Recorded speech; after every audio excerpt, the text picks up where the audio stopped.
देश में इस वक्त देश का ही नाम बदलने पर चर्चा सबसे तेज है। इस चर्चा को हवा दी राष्ट्रपति द्रौपदी मुर्मू के निमंत्रण पत्र ने।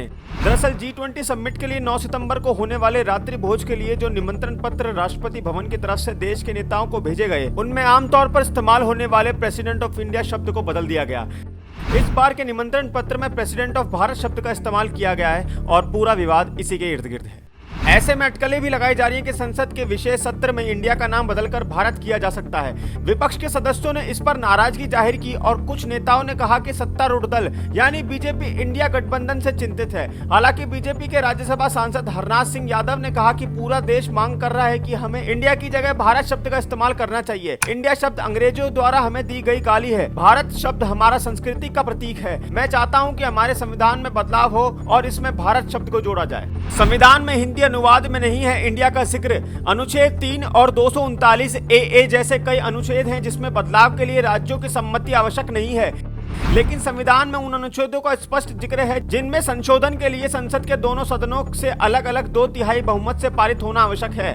बहुमत के लिए सदन की कुल संख्या का स्पष्ट बहुमत यानी आधे से ज्यादा और उपस्थित सदस्यों का 2/3 बहुमत से पारित होना आवश्यक है। इसके बाद आधे से ज्यादा यानी कुल राज्यों में से 50% से एक ज्यादा राज्य की सहमति आवश्यक होती है। 2012 में कांग्रेस ने पेश किया भारत नाम रखने का विधेयक।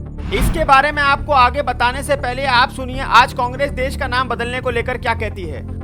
प्रधानमंत्री खुद इंडिया नाम से डरे हुए हैं और आप थोड़ा गौर करके देखो कि जिस दिन से इंडिया नामक गठबंधन बने हैं हमारा देश में, मोदी जी की नफरत इंडिया के खिलाफ बढ़ते गए हैं। कभी कहते हैं इंडियन मुजाहिदीन, कभी कहते हैं ईस्ट इंडियन, अभी कहते हैं कि महामहिमा भारत। इंडिया नाम हटा देना चाहते हैं, लेकिन Bharat that is India shall be union state article की 1 नंबर पे है। और अगर इतना इंग्रेज के खिलाफ और इंग्रेज की गुलामी की चलते बीजेपी पार्टी को इतना बुरा लगते तो ये राष्ट्रपति भवन को त्याग करना चाहिए अभी इसी वक्त, क्योंकि वो जो राष्ट्रपति भवन वो वाइसरॉय की हाउस थे। लॉर्ड आरविन पहले इसका बासिंदा थी। माउंटबेटन और सारे अंग्रेजों की ये वाइसरॉय हाउस थे। आजादी के बाद ये प्रेसिडेंट हाउस हुई, तो पहले उसको त्याग करना चाहिए। नॉर्थ ब्लॉक साउथ ब्लॉक को त्याग करना चाहिए। सब भारत बना दो, सब खाली करा दो पहले ही, और जरूरत पड़े तो गोला दागो और उड़ा दो, अगर इतना ही नफरत है इंडिया नाम से। अब जाने कांग्रेस का इतिहास। 9 अगस्त 2012 को कांग्रेस के राज्यसभा सदस्य शांताराम नाइक ने राज्यसभा में एक निजी विधेयक पेश किया जिसमें उन्होंने 3 बदलावों का प्रस्ताव रखा। पहला, संविधान की प्रस्तावना में इंडिया शब्द के स्थान पर भारत शब्द को रखा जाए। दूसरा, इंडिया दैट इज भारत वाक्यांश के स्थान पर अलग शब्द भारत रखा जाए। तीसरा, संविधान में जहां इंडिया शब्द आता है वहां भारत शब्द को रख दिया जाए।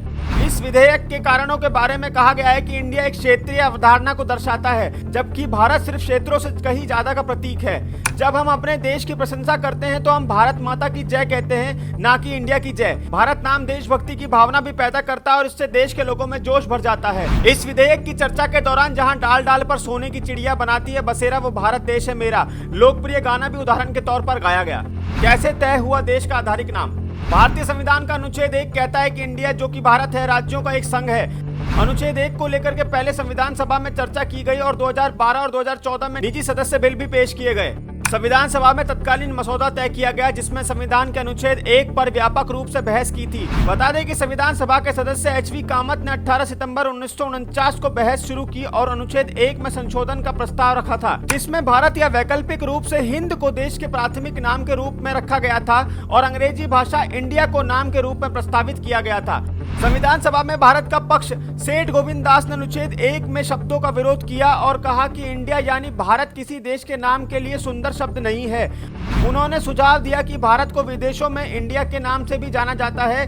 दास ने विस्तार से बताया कि इंडिया शब्द हमारी प्राचीन पुस्तकों में नहीं मिलता है। इसका प्रयोग तब शुरू हुआ जब यूनानी भारत आए। उन्होंने वेदों, उपनिषदों, ब्राह्मण और महाभारत का हवाला देते हुए कहा हमें उनमें भारत नाम का उल्लेख मिलता है।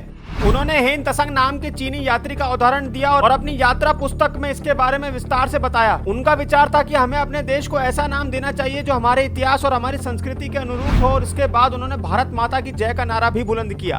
भारत नाम के अन्य प्रस्तावक कल्लूर सुब्बाराव थे, जिन्होंने कहा था कि वे दिल से भारत नाम का समर्थन करते हैं, जो कि प्राचीन है। उन्होंने कहा कि भारत का नाम ऋग्वेद में है। संसदीय रिकॉर्ड में उन्होंने इस बात का उल्लेख किया। उन्होंने कहा कि इंडिया नाम सिंधु नदी से आया है, क्योंकि अंग्रेजी में सिंधु नदी का उच्चारण इंडस वैली रिवर है। सिंध हिंद बन गया, जैसे कि संस्कृत में से का उच्चारण है के रूप में किया जाता है। यूनानियों ने हिंद को इंड के रूप में उच्चारित किया। इसके बाद ये अच्छा और उचित है कि हम भारत को भारत के रूप में संदर्भित करें। बताते चले कि बीएम गुप्ते, राम साय, कमलापति त्रिपाठी और हरगोविंद पंत जैसे अन्य संविधान सदस्य थे, जिन्होंने भारत का नाम भारत रखे जाने का पुरजोर समर्थन किया। ये कुछ तथ्य और जानकारियां थी जिसको आपका जानना जरूरी था। आगे मोदी सरकार क्या कदम उठाएगी, ये देखने वाली बात होगी। अंत में स्वर्गीय अटल बिहारी वाजपेयी की वो पंक्ति सुनाते हैं, जिसे चाहे भारत हो या इंडिया, दोनों को याद रखना चाहिए। सरकारें आएंगी जाएंगी, पार्टियां बनेगी बिगड़ेंगी, मगर ये देश रहना चाहिए। इस देश का लोकतंत्र अमर रहना चाहिए। देश में ध्रुवीकरण नहीं होना चाहिए, न सांप्रदायिक आधार पर, न जातीय आधार पर, न राजनीति ऐसे दो खेमों में बंटनी चाहिए कि जिनमें संवाद न हो, जिनमें चर्चा न हो। देश आज संकटों से घिरा है, और ये संकट हमने पैदा नहीं किए। जब जब कभी आवश्यकता पड़ी, संकटों के निराकरण में हमने उस समय की सरकार की मदद की है। उस समय के प्रधानमंत्री नरसिंह राव जी ने भारत का पक्ष रखने के लिए मुझे विरोधी दल के नेता के नाते जेनेवा भेजा था, और पाकिस्तानी उसे देखकर चमत्कृत रह गए। उन्होंने कहा कि ये कहां से आए हैं, क्योंकि उनके यहां विरोधी दल का नेता ऐसे राष्ट्रीय कार्य में भी सहयोग देने के लिए तैयार नहीं होता। वो हर जगह अपने सरकार को गिराने के काम में लगा रहता है। ये हमारी परंपरा नहीं है, ये हमारी प्रकृति नहीं है, और मैं चाहता हूं ये परंपरा बनी रहे, ये प्रकृति बनी रहे। सत्ता का खेल तो चलेगा, सरकारें आएंगी जाएंगी, पार्टियां बनेगी बिगड़ेंगी, मगर ये देश रहना चाहिए। इस देश का लोकतंत्र अमर रहना चाहिए।